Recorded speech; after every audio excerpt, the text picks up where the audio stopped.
Casey Costello was well known, actually, in centre-right activist causes and became a list member of the New Zealand First Party at the last election and was widely regarded, having been a New Zealand lobbyist, former police officer and campaign activist, as a pretty safe pair of hands, and Winston Peters was delighted to have her. As a consequence of that, she was elevated into the cabinet as one of New Zealand First's major picks, and she was appointed the Minister of Customs, the Minister for Seniors, and the Associate Minister of Health. And it's in that last particular role that she has drawn the ire of the woke, of health activists, and as you know, just about anybody who hates smoking.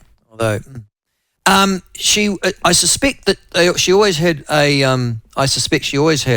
a bullet, or a mark on her, crosshairs on her, as a consequence of her previous involvement with the Taxpayers Union. It wouldn't have gone down well with the left or the woke either. But it's been a year for her. But it's not just that I want to talk to her about this morning. It's also in terms of her job as the Minister for Senior Citizens and all the issues that are going to arise from that. And she joins us now. Casey, Minister, welcome to the show. Lovely to have you on. Thank you very much, Michael. You've had a hell of a year. Yeah, it's been a bit of a change in lifestyle for me. So no, but yeah, it has been. But work job isn't hard, and these days you've got to be pretty strong in your resolve to make business succeed. Succeed, everything is. I think you're going in and out for us, Josh. You go and Casey will come back. You go and work that out, Josh, for me, and we'll get Casey back on a better line with a little bit of luck. Now, one of the things that Casey Costello did as soon as she came in was she proposed a 3-year freeze on the CPI-related excise increases for smoked tobacco. She also had removed, and this was the key thing, the excise tax from smokeless tobacco products. And she had proposed penalties or harsher penalties for selling vaping products in the lines as well. But the whole aim is, how are we going to get to people, take people off? She had a different route from many of her health officials. And she joins us again, hopefully on a better line. Listen, when you came in and you said to your health officials, I've got a different slant that I want to take on getting New Zealand to sort of smoke-free status, what was their reaction? It wasn't good, and I think that we've had lots of discussions around the public sector not following what government is wanting to do. Yeah. But we at an operational level, the people at the front line doing job, they got it, they understood. There was a lot of capture around health officials, and I think the challenge is that it is their role to present all of the information, but the challenge for me was not all of the information was being presented, and that was frustrating, and it took a long time to get to the truth of the details and work to change the narrative that was going on. And but I think that's the advantage of being a former detective, is you keep asking questions and you keep digging for information.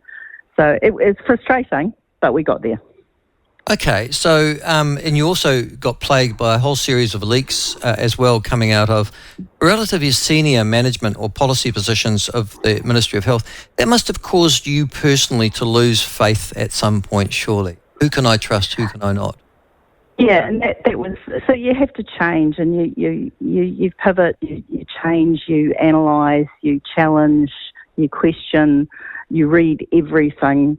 You go through all the details, and that was what happened, what had to happen. And there was a lot of, information that wasn't being shared. The details around the smoke-free generation, for example, they knew at the time that the statistics showed that we had a smoke-free generation. Young people were not smoking. So investing a whole amount of money and energy and enforcement into stuff that was going to create a massive black market was just misrepresenting information. They knew we had a smoke-free generation, and we still have. And the British Health Survey results show, less than 5%, I think it's 4.2% of under 24-year-olds are smoking. Our smoke-free target's 5%. And the 15 to 17-year-olds, less than 1% are smoking. So we have had huge success and nobody stopped to celebrate it, and that was a frustration for me. No, I accept that, and I mean, obviously I can just see of my daughter's generation, my son's generation, you're right, no one smokes, but boy, they vape. And that has been the uptake in the last 10 years. That generation vapes to the point that you've got secondary schools installing CCTV cameras and bloody toilets to try and dissuade their kids from doing so. Yeah, I mean... And we responded badly. It flooded the market from about 2018, I suppose, and we responded badly to that. We didn't react quick enough. We didn't pivot strong enough. And the information we were talking about, it was safer than smoking. It came across as safe. And that was the challenge that we've got now. But I think in a risk-proportionate environment, we've really got to balance some of the stuff around what's going on. I was in Opotiki and Kawerau last week, and they're just saying, well, why aren't we talking about meth? Why aren't we talking about meth for our young people? Because that's their big issue. If you go to a school in South Auckland where that this is the challenges they're dealing with is. It's very different depending on where you are, and I think we've got to balance our risk precaution approach to how we protect our young people, and that's the job ahead, I think. But we don't want young people vaping. It got away on us, and hopefully my legislation will pass when the House sits next week, which is the tightening up of the displays of vaping stores, much stronger restrictions, much stronger penalties for those vaping and getting rid of the disposable vape that young people use the most. That's a really good initiative. But we weren't doing enforcement in this space. No, we had, I inherited less than two dedicated smoke-free enforcement officers when I came into government. So we just weren't doing it, and I'm still pushing to get to the numbers that we'd been promised. The other thing that strikes me as well is I was thinking cannabis. Now, I can tell you my children have weekly exposure to cannabis at any of their social occasions. So that generation, ironically, they may not be smoking tobacco, but I tell you what, they've got pretty free access to cannabis. I don't see anything from the Ministry of Health coming out and attacking or having a crack at that either.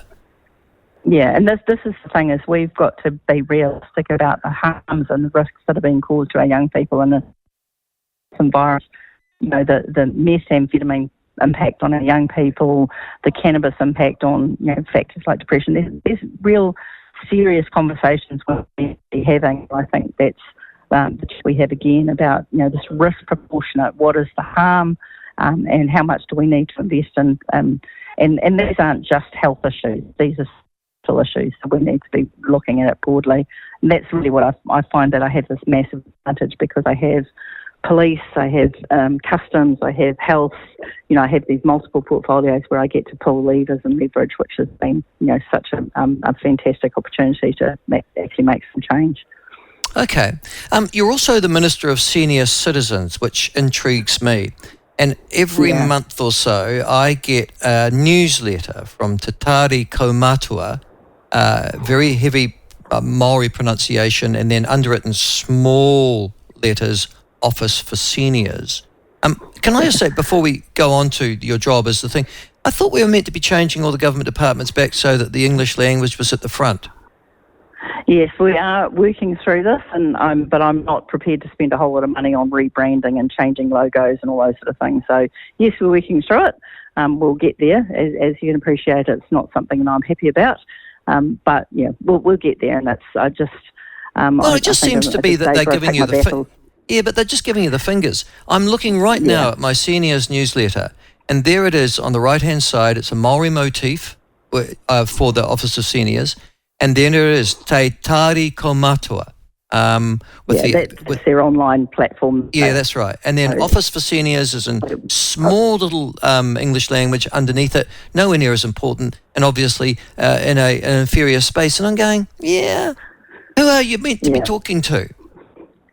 Yeah, and that's the thing is that when, I'm sort of at the point where you pick your battles and you'll pick through. No, I understand that, but but it's just they're giving you the finger. Yeah, Casey, the conversations have taken place. Yeah. Yeah. All right. Now the sixth thing. My God, you're the minister. Don't you just say piss off? If you don't want to work here, I'm in charge. I got elected. This is the cabinet policy. You don't want to work here. Go and find a job. Best of luck. Yes. I mean, seriously, isn't that? I mean, Judith Collins, I'm pretty sure she does that. Honestly, that is absolutely the conversation I have on a regular basis where there's a change of government, change of environment, read the room. I have meetings constantly where we have to keep reminding people that there has been a change of government and that, the elected officials hold the culpability for making things that they've campaigned on and committed to the coalition agreement for years. So, we'll work through it.